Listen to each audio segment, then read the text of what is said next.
शानदार विकास को गति देने वाले इस शहर में सदर अनुमंडल पदाधिकारी अभिषेक रंजन जी यहाँ थे। अखबार के माध्यम से पता चला कि इनका तबादला हो गया है, तो इसके लिए मलाल और अफसोस भी है, क्योंकि हम लोग की अपनी काबिज थी, मतलब अपने को हम लोगों को कुछ नहीं रहा, लेकिन जो काम देखने में नज़र आ रहा था तो ऐसा लग रहा था कि इनको कुछ दिन और रहना चाहिए था, जिससे हम लोग जो गति पाना चाह रहे थे वो हो जाती। अब आगे क्या होगा हम बता नहीं सकते, इसीलिए थोड़ा अफसोस भी है। तो अब तो जाना तो सबको है, लोग आते हैं 3 साल 2 साल रहते हैं जाते हैं। अब है कि यहाँ की हालात ये है कि बहुत ज़्यादा पॉलिटिकल चाटुकारिता सिस्टम है, जिसके वजह से बहुत सारे लोग पीछे पड़ जाते हैं। और आपके पास जो भी फरियादी ईमानदारी से बिना नेता के गया है तो उसकी समस्या का निदान हुआ है, ये मैंने महसूस किया। हम लोग के पास भी फरियादी आते थे तो हम लोग ये कहा करते थे कि उनके पास उनको जाने की जरूरत नहीं है, अपनी फरियाद स्वयं लेके जाओ, वो ज़्यादा बेहतर होगा। जब न सुने तब हम लोगों से भी कहिएगा तो हम लोग रिक्वेस्ट करेंगे। इस तरह की बातें आई और इस तरह से इन्होंने जो अपना योगदान दिया है यहाँ, वो काफ़ी सराहनीय है। मधुबनी के लिए बहुत दिनों तक ऐसे लोग न पहले मिले हैं हम लोगों को और न अब मिलने की उम्मीद है। अब क्या होने वाला हम बता नहीं सकते हैं। खुशी के जाम पेश करता हूँ, ये दिलो जिगर आप सबके नाम करता हूँ, कबूल करना कि मैं आप सबको सलाम करता हूँ। और इकबाल का एक तराना है, शेर है कि हजारों साल नरगिस अपनी बेनूरी पे रोती है, बड़ी मुश्किल से होता है चमन में दीदवर पैदा। उसी के एक मिसाल इस पंक्ति के एक मिसाल हमारे एसडीओ साहब यहाँ हमारे बीच में इस ट्रस्ट के ताजु शरिया एजुकेशन वेलफेयर ट्रस्ट के सर्वे सर्वा अबू जफर नियाजी साहब मौजूद है, पूर्व प्रमुख शमसुल हक खान साहब मौजूद है, पूर्व वार्ड पार्षद समीउल्लाह खान झुन्ना खान मौजूद है, और हमारे आरजेडी के सहयोगी साथी महताब साहब, हम लोगों के बस्ती के जमील अंसारी साहब सरदार हैं, अमित जी इस वार्ड का प्रतिनिधित्व उनकी मदद कर रही है, और एडवोकेट सोहेल नैयर साहब, रियासत साहब, और हमको सुन रहे हैं। इस तंजीम के अदारे के तमाम नौजवान बच्चे जो यहाँ तालीम हासिल करने आए हैं, गरीब गुरबा के बच्चे यहाँ तालीम हासिल करते हैं। 3 वक्त का भोजन यहाँ मुफ्त में दिया जाता है, हम आपके सहयोग से। यह चंदे से इदारा चल रहा है, सरकार की कोई इसमें दखल अंदाजी नहीं है और न ही सरकार से किसी तरह का अभी कोई सहयोग है इसमें। क्योंकि रजिस्टर्ड हो जाता है तो फिर बोर्ड के मदरसे की पढ़ाई का अंदाज अलग है, लेकिन यहाँ के मदरसों की, प्राइवेट मदरसों के पढ़ाई का अंदाज, इसमें दीनी और असली मतलब दुनियावी तालीम और मजहबी तालीम दोनों, जैसे हिंदी, इंग्लिश, कंप्यूटर, और फिर इस तरह से जो मजहबी चीज़ें हैं उसको बुनियादी तौर पे यहाँ सिखाया जाता है। तो ये इस मदरसे की अपनी शान है। तो हम सबसे पहले गुजारिश करेंगे,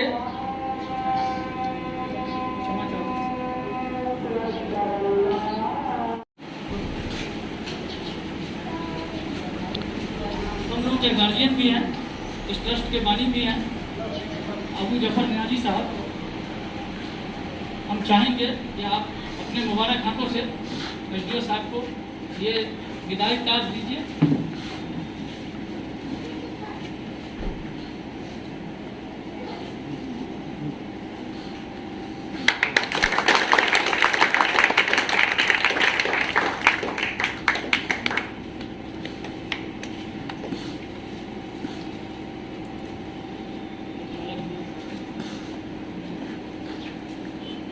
और साहब के भी निवेदन है, आप सुनो। समीउल्लाह खान झुन्ना खान से भी हम लोग का निवेदन है, एसडीओ साहब को, माता साहब से भी निवेदन है,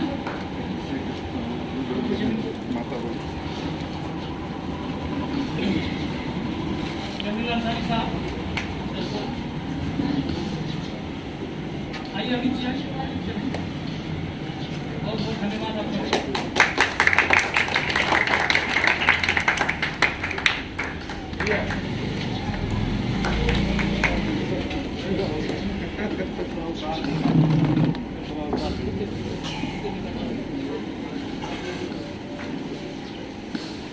एडवोकेट सोहेल नैयर साहब, दे दीजिए सर को थोड़ा सा।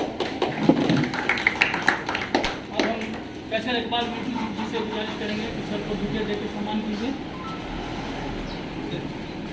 मौलाना आरिफ इकबाल साहब, आप धार्मिक प्रवचनकर्ता इंटरनेशनल पैमाने पर हैं और आप इस ट्रस्ट के बानी भी हैं, हमारे सहयोगी भी हैं और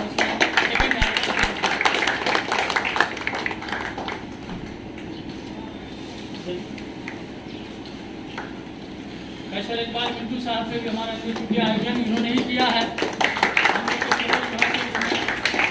ये बनना है। मैं सभी पत्रकार बंधुओं का भी संचालन करता भाई से मेरा निवेदन है, आप भी सबका स्वागत है।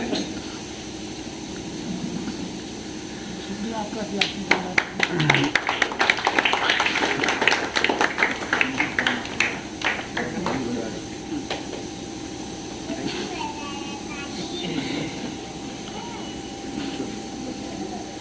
एक बात की और जानकारी देते सही का है शाहिद कमाल साहब, राष्ट्रीय सहारा और दीगर कई चैनल हिंदुस्तानी मीडिया सबके पत्रकार भी हैं। लॉकडाउन के पीरियड में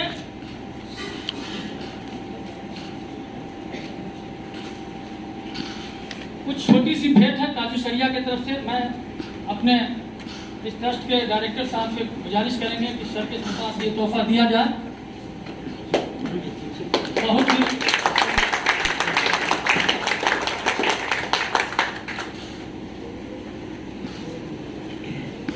लॉकडाउन के अंदर जो सर की काबिज थी, सख्ती भी थी और नरमी भी थी। हमको नहीं लगता है कि पूरे शहर में तमाम मस्जिदों में इबादत हुई और आपने सख्ती भी किया बेहतर के लिए, हम लोगों के हक में। और कहीं भी किसी तरह की हम लोगों को इनसे इस मुद्दे पे, चाहे वो रमजान हो या दिगर कोई भी मौका आया हो, ईद आया है, बकरीद आया है, कहीं भी नहीं कोई शिकायत मिली। मुहर्रम में जो लहरियागंज में कुछ घटनाएं हुई है वो किसी को पसंद नहीं है, तो एडमिनिस्ट्रेशन तो एक्शन लेगा ही। तो इसीलिए जो गलत है वो गलत है, जो सही है हम लोग सर को सराहते हैं इस बात के लिए कि जो हुआ वो बेहतर है। आपने हम लोगों का काम किया है मुस्लिम क्षेत्र में जो कोरोना काल में, मुस्लिम क्षेत्र में कोरोना काल में बहुत अहम रोल रहा है बेदार करने में। तो इमामत तो यही है। तो हमारी क्योंकि ये अफसोस का वक्त है, ऐसे लोगों को अभी कुछ दिन और रहना चाहिए था सर को। और हम लोगों का जो काम अधूरा है, जो हम देख रहे हैं, ये जमाने से सुनते आ रहे थे ग्रेन अतिक्रमण, और अतिक्रमण की वजह से बहुत सारे प्रशासन के लोग आए और लोग बैक हो गए कि कौन झंझट मोल लेगा, हम कुछ दिन के लिए आए हैं। लेकिन आपके हौसले को, आपकी हिम्मत को हम लोग सैल्यूट देते हैं कि आपने न केवल गिलेशन जहाँ जहाँ अतिक्रमण था आपने उसको खाली कराने का काम किया। एडमिनिस्ट्रेशन का मतलब भी यही होता है। तो हम लोग इसके लिए आपको अप्रिशिएट करते हैं और आपसे फिर निवेदन करते हैं कि किसी शायर ने खूब कहा, सुनी हो जाएगी किरदार वो अमल की दुनिया, कौन दोहराएगा तारीख वफा इनके बाद। तो अब सवाल है कि इनके बाद क्या होगा ये हम बता नहीं सकते, कोई तारीख दोहराएगा कि नहीं दोहराएगा। लेकिन हम लोग गुजारिश करेंगे कि इस मिथिला के मधुबनी के इस धरती पर आप जितने बड़े मुकाम पर जाएं, यहाँ के चाहने वाले को, यहाँ के हमदर्दी रखने वाले को याद रखें और आए इसी तरह मधुबनी को स्वर्ग बनाने का काम करें। ये हम लोगों की गुजारिश आपसे है, क्योंकि आते जाते लोग रहेंगे। तो अब तो हम समझते हैं कि कुछ सही शॉर्ट कर दिया जाए, क्योंकि नमाज बहुत सारे स्टूडेंट्स रुके भी हुए हैं।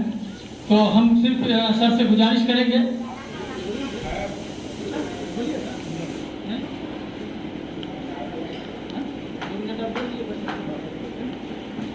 तो अब हम पूर्व प्रमुख शमशुल साहब से निवेदन करेंगे और आए हुए सभी साथियों का, क्योंकि मजलिस छोटी है, क्योंकि ऐसे भी लॉकडाउन और सिस्टम की वजह से भीड़ भाड़ नहीं लगाया गया, और फिर घर और मदरसा टैग है, इसीलिए बड़ी जमात नहीं बुलाई गई है। लेकिन दिल देखा जाता है आदमी का कि हमारा मकसद क्या है। हम इससे पहले अरुण जी का भी व्यवहार थाना प्रभारी का बेहतर था, तो हम लोग यहाँ बुला के इसी तरह से कार्यक्रम कर किए थे, क्योंकि वो मिल के रहते थे, हम लोगों को अच्छा लगता था। तो इसलिए यहीं पर उनका भी अभिनंदन हम लोग किए थे। तो अब हम शमशुल साहब से 2 मिनट में अपनी बात करें। आज के इस विदाई समारोह में हमारे मधुबनी के सदर एसडीओ अभिषेक रंजन जी, का जो मधुबनी में समय गुजरा है, हम समझते हैं कि मधुबनी बहुत सारे पदाधिकारी आए और गए, लेकिन जो विकास के रूप में, जो मधुबनी में इंसाफ करने के रूप में जो हमारे एसडीओ साहब का योगदान रहा है, हम सभी के दिल में ये बस गए। हमें अफसोस तो जरूर है, लेकिन खुशी इस बात की है कि सर प्रमोशन करके जा रहे हैं और भगवान से, अल्लाह से यही उम्मीद करते हैं कि सर हमारे आईएएस हैं, मधुबनी में पुनः डीएम बन गए। हमारी तमन्ना होगी। बहुत बहुत शुक्रिया। अब इस ट्रस्ट के नायब डायरेक्टर हम लोग के करता भाई आरिफ इकबाल साहब से हमारी गुजारिश होगी 2 मिनट में आप इस्तकबालिया पेश कर दें।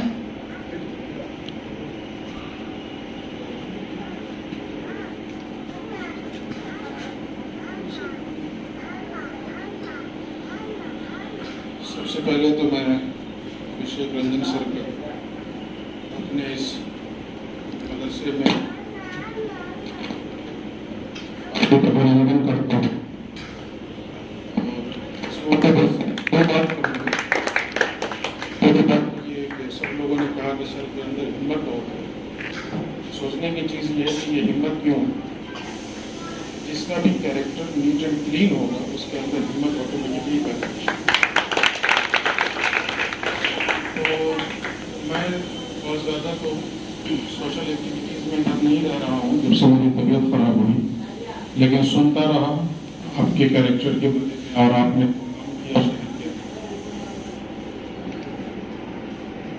करप्शन फ्री करने की कोशिश की हो हमारे इस शहर को, हमारे इस जिले को।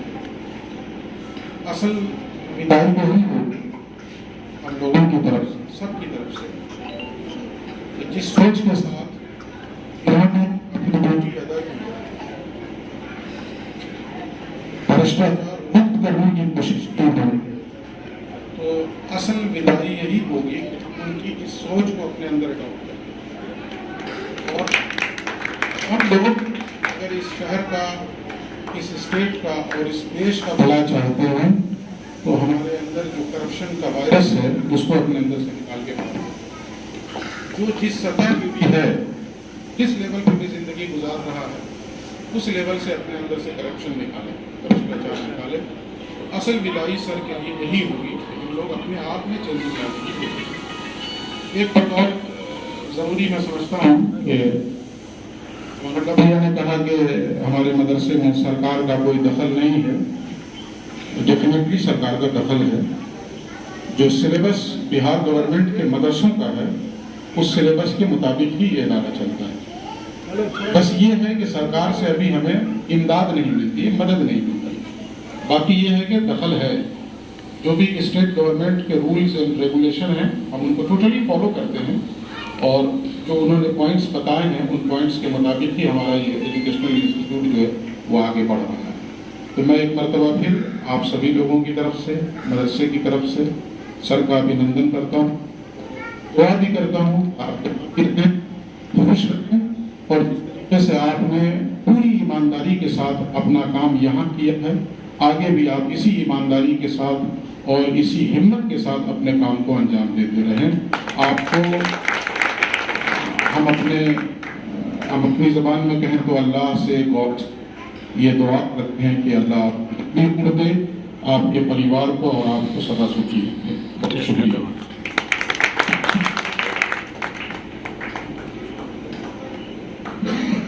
क्योंकि कोई ऐसा मंच तो नहीं है कि सब आदमी इसमें बोले। सबसे पहले मैं जो आए हुए उनका भी शुक्रिया अदा कर देना चाहता हूँ, और जो प्रेस के हमारे करीमुल्लाह भाई और जो भी साथी सब आए हुए हैं, शाह हामिद जी इसको है।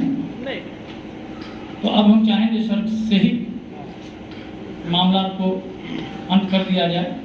इससे पहले कि हम कहेंगे कि कब तक रोकोगे मुझे, कहाँ कहाँ बंद बांधोगे, मैं चढ़ता दरिया हूँ हर संग बढ़ता जाऊंगा। इसी के साथ मैं सर को मैं दे रहा हूँ।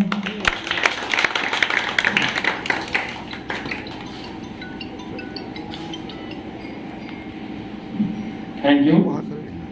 यहाँ पे जितने सारे मधुबनी शहर के बुद्धिजीवी, हमारे पत्रकार भाई लोग और भाई और बहनों, मधुबनी में लोग जब मैं पोस्टिंग हो रही थी, जब पोस्टिंग का ऑर्डर आ गया था, तो वो लोग बता रहे थे कि मधुबनी में काम करना बहुत मुश्किल है। और मुझे लगता है कि ये बात इसलिए है क्योंकि मधुबनी को निष्पक्ष लोग पसंद है। मधुबनी में अगर पक्षपात करने कोई चलता है तो फिर उनको काम करना मुश्किल हो जाएगा। जैसे हम लोग जब सिविल सर्विस की तैयारी कर रहे थे, मेरा ऑप्शनल भी है लोक प्रशासन, तो उसमें सिविल सर्वेंट में क्या क्वालिटी होना चाहिए, ये उस थ्योरी है कि सिविल सर्विस को न्यूट्रल होना चाहिए। कोई न तो किसी पॉलिटिकल पार्टी का हो, किसी धर्म का हो, किसी समुदाय का हो, उसको समुदाय का नाम, कोई पॉलिटिकल पार्टी का नाम, धर्म से उसको कोई वास्ता नहीं। जो सही है वही करेगा। दूसरा, इम्पार्शियल होना चाहिए, कोई पक्षपात नहीं लेने वाला होना चाहिए, जो उचित है वो होना चाहिए, जो रिजनेबल है वो होना चाहिए।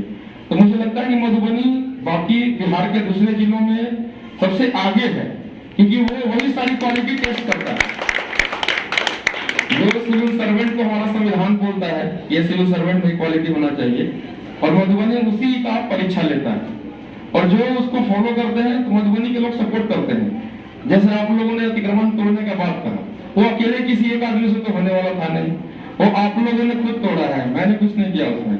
तो बात है कि आपको तो न्यूज करने का था कि आप ही लोगों का है, और हम इसमें कोई पक्षपात नहीं करेंगे। हमारा रोल निष्पक्ष रहेगा, जिसका जितना नापी में टूटना है टूटेगा, जिसका बचना है बचेगा। अभी आप लोगों ने वही किया। तो अगर कोई प्रोजेक्ट चल रहा है, अगर बीच में कोई पक्षपात करता है तो वो भी एक तरह से अन्याय ही है। वो बिल्कुल न्याय ये नहीं कहता कि संविधान में ये लिखा है ये फॉलो करो, न्याय ये भी कहता है कि आपको रिजनेबल रहना है। न्याय ये भी कहता है कि बड़ा हो छोटा हो वो चेहरा नहीं देखता है। जैसे कानून का ही बात कर लीजिए, जो उसके चंगुल में आता है वो फंसता है, जो चंगुल से बाहर है वो बाहर है। वो न तो किसी धर्म को सोचता है, न किसी जाति को सोचता है। अब उसका प्रैक्टिस में लोग डिस्टॉर्ट कर देते हैं तो अलग बात है। तो चेहरा नहीं देखना चाहिए, कानून को इम्प्लीमेंट कर, ब्यूरोक्रेट कानून को इम्प्लीमेंट करता है, वो किसी का चेहरा देख करके कानून को इम्प्लीमेंट नहीं करना चाहिए। जो सही कर रहा है, चाहे किसी भी जाति का है, किसी भी धर्म का है, अमीर है गरीब है, वो अगर उचित है तो होगा, अनुचित है तो नहीं होगा। यही दुविधा है और लोग विरोध करते हैं इसी वजह से, क्योंकि जब कानून को चेहरा देख करके इम्प्लीमेंट किया जाता है, नेचुरली लोगों में वो हो जाएगा, लोगों में रोष उत्पन्न हो जाएगा, लोगों में आक्रोश होगा। कुछ समय तक तो ठीक है, लोग उसको धीरे धीरे स्वीकार करते हैं, लेकिन जब हद पार कर जाती है तो फिर लोगों का विरोध बढ़ जाता है। तो ये सारी बात है। मधुबनी के लोग इंटेलिजेंट लोग हैं, मधुबनी के लोग बहुत क्यूरियस लोग हैं। वो जितना एसडीओ क्या कर रहा है दिन रात खबर लेने वाले लोग हैं। अगर एसडीओ कहाँ बैठ रहा है, किसके साथ मिल रहा है, उनको पूरा पता होता है। तो अगर एसडीओ गड़बड़ कर रहा है तो उनको पता है एसडीओ गड़बड़ कर रहा है। एसडीओ अगर सबसे दूर है, अलग दूरी बना के रखा हुआ है, तो उनको पता रहता है कि हाँ एसडीओ दूरी बना के रख रहा है, जो उसको उचित लग रहा है कर रहा है। ये खास बात है मधुबनी के लोगों में। मेरी ट्रेनिंग बांका में हुई थी। बांका के लोगों की सोच बिल्कुल अलग है। वहाँ लोग पिटीशन देने से भी डरते हैं, यहाँ के लोगों का सोच बिल्कुल अलग है। हमारा जो यहाँ डाकपैड है वो वहाँ के बांका के जिलाधिकारी का जितना डाकपैड है उसके आसपास का डाकपैड हमारे यहाँ, इतना ज्यादा पिटीशन होता है यहाँ पे। तो यहाँ काम करना चैलेंजिंग है, डिफिकल्ट है, लेकिन उसमें एंजॉय मजा भी आता है, लोग बहुत सपोर्ट करते हैं। अब जैसे अतिक्रमण के लिए मेरा बहुत ज्यादा कंट्रीब्यूशन नहीं है, लेकिन वही तो लोग बहुत दे रहे हैं, तो लोग वहां तक बढ़ा चढ़ा के बोलते हैं। कभी कभी तो लगता है कि मैं क्या किया, कुछ खास तो किया नहीं।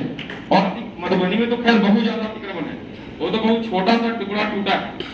अगर सही से काम करें यहाँ 2-3 साल में बहुत सारा रोड चौड़ा किया जा सकता है। और मुझे लगता है इस तरह से काम करें और लोग सपोर्ट करें तो आपका कोई जल जमाव का समस्या है, आपका जो ट्रैफिक जाम का समस्या है, उसका भी निराकरण किया जा सकता है। इन्हीं सब बातों के साथ कहा भी जाता है कि ब्यूरोक्रेट को ज्यादा बोलना नहीं चाहिए, उसको बस काम करना चाहिए। तो मैं अपनी बातों को यहीं पे बंद रखता हूँ। धन्यवाद। क्या गांव की राजनीति में किस्मत आजमा रहे हैं आप? क्या आप भी हैं जिला परिषद, पंचायत समिति, मुखिया और सरपंच के उम्मीदवार? तो आइए हमारे साथ, हम पहुंचाएंगे आपकी बात। आपके सारे काम, आपके सारे विचार अब हिंदुस्तानी मीडिया के साथ। Subscribe to my both YouTube channel Hindustani Media and Hindustani Media 24/7. Thanks for watching.